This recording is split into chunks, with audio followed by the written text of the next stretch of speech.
The FIA's Deputy Chief of Sport, Robert Reid, has resigned from his role, firmly hitting out at Mohamed Ben Sulayem and his regime in the process. Reid quit as he says there is a, quote, fundamental breakdown in governance standards since Ben Sulayem was elected in late 2021.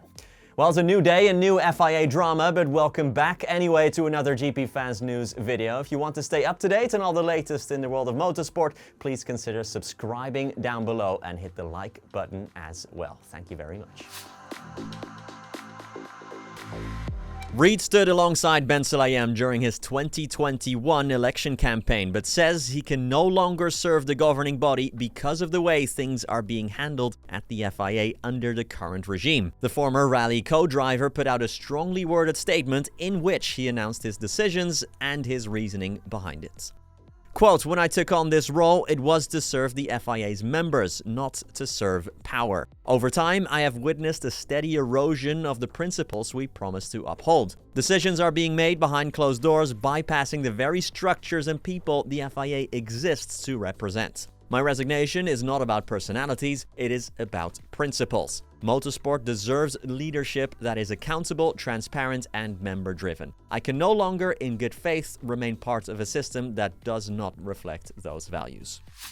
A report from French news outlet Next Gen Auto claims Jack Doohan is still injured following his FP2 crash at Suzuka last Friday, and he is being monitored by the FIA whether he is actually fit to participate in the Bahrain Grand Prix.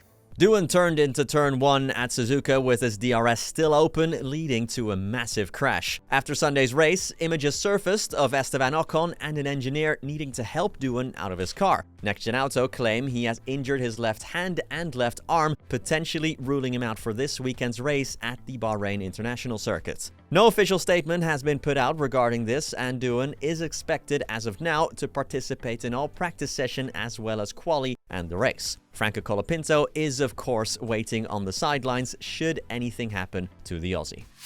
Over to Red Bull, whose advisor, Dr. Helmut Marko, is very critical of the team's simulator back at the factory in Milton Keynes. Marko revealed it has now happened multiple times that the data coming out of the sim is completely different from reality when the cars actually hit the track. Automotor and Sports reported that Red Bull had to pretty much change every parameter from the RB21 setup at Suzuka compared to what the simulator suggested based on the data from those sessions. This, of course, was a big headache for all the engineers and mechanics at the team, and Marko too seems like he's had enough of the sim's data. Quote, "Always when the simulator promises us great lap times, things backfire on the track. It was like that 2 years ago in Monte Carlo and now again. I told Max to trust his own experience better than what the simulator indicates." Well, that's it for me. Enjoy the Bahrain Grand Prix, and I'll be back after it to take you through all of this major storylines after. See you then, and thank you so much for watching.